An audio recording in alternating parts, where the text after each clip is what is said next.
Ouverture, il y a un restaurant sur Madame F. Oui, la mission, moi, c'est à Stemay, allié la mission des tailles.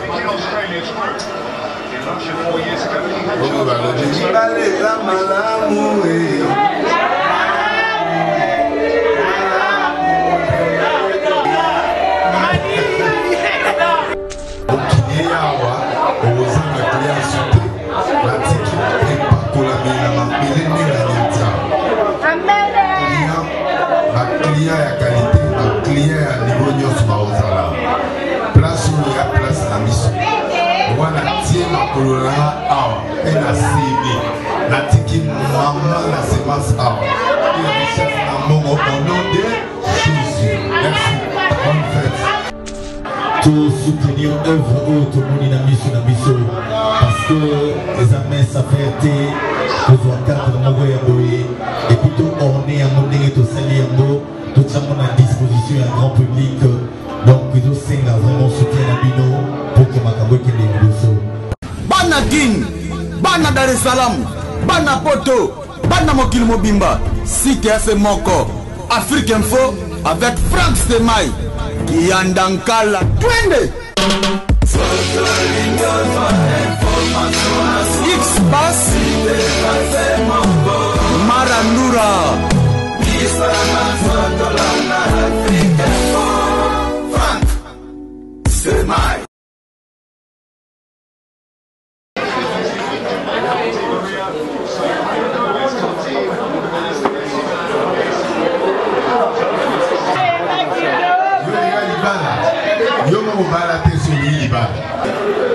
Ouverture, il y a un restaurant sur Madame F.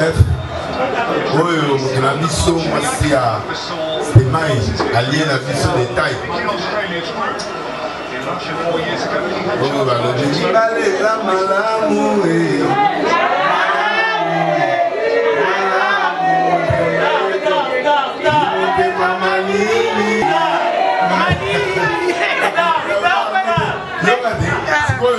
Depuis mon et l'autre ça l'autre ils a qui moi il fait des raisons bâtir dans nos papiers il faut ça plaisir de tout mon corps so pour boire dans mon salle toi plaisir moi il faut ça madame F champagne moi ils ont tout sommet à $100 so yo boy mon a obimaka donc il fait des raisons il a $10 au legno so limito pour contribuer à aider et puis champagne moto sa mère on a plaisir madame F Stemay à saint c'est rebelle Stemay à saint c'est rebelle donc moi mère mon ba na ngola ba prêtre ba prêtresse mutu monga aya kaka nimika champagne moko à $100 oye awana no na ba ko pe di ba mo fele na 4 chansons so boyinga mona so ici na nga mutu monga ndi mage asomela madame F champagne moko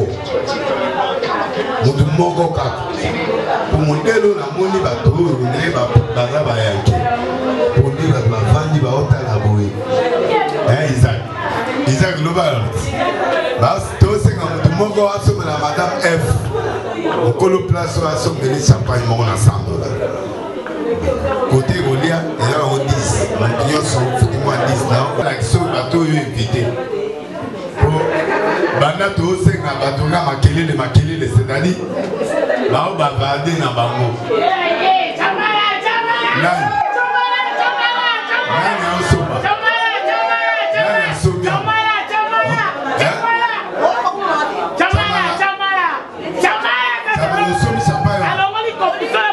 c'est la pétesse yoga nani Ye na ngobo basomba ye wana ye na ngobo bato basomba ezate ga sombi aye na ngo po mutu mo asomba champagne moko po na mama F to pesa mo mère modelo makelelo ezala kata sala bato bare na bango to senga mutu moko asomba champagne moko pour la maman F. Bili, nous sommes capables de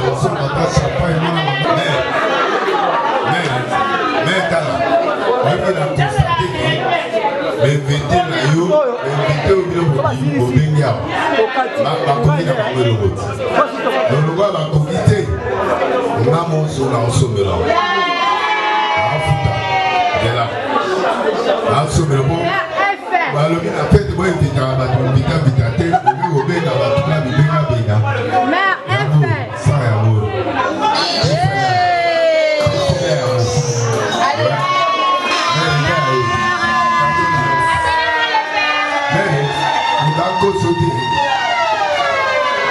Il faut dans la bannière à ma casse. On a 50 biens. Fait. Soit à gauche. Ça y est, on va pour le langue de la moi. Mère effet. Alors, félicitations. On a bénir restaurant où on a bénir la Buki aux clients sautés. La tiki et pas pour la client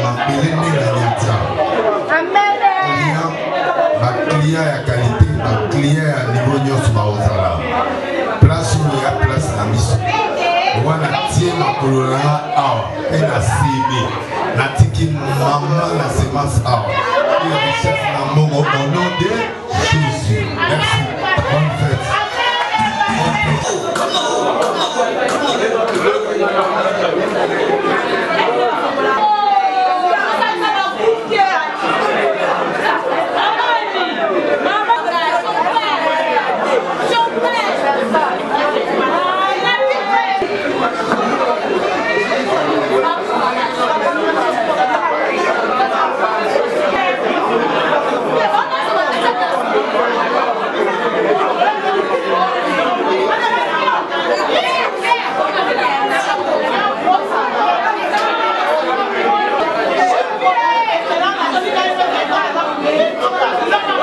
S'il vous plaît. Bonsoir, bonsoir, bonsoir à tous. Nous sommes partagés ensemble ces moments de convivialité et vous allez vous informer de connaître surtout que buffet Mogo spécial est adressé à Katikuma exceptionnellement pour l'inauguration à $10. Donc on continue sans un aposa alia. Aboy Lokota na kati buffet est adressé à se servir moyennant $10. Et ça une manière pour Nabiso de soutenir œuvre haute moni na biso parce que les amis ça fait aux cadre mogo ya boye et plutôt orné à mon et to sali yango tout ça mon à disposition un grand public donc ils ont vraiment soutien à Bino pour que Makabo qui les bidoso. Encore une fois de plus, je vous souhaite à tous une très bonne soirée et je vous invite à aller au buffet les Anakati à $10 seulement. Vous aurez droit de manger tout ce qu'il y a sur les mets proposés par la cuisine. Merci et très bonne soirée à tous.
Guine, bana Dar es Salaam, bana Poto, bana mokili mobimba, site FC Moko, Afrique Info avec Franck Stemay, Yandankala, twende.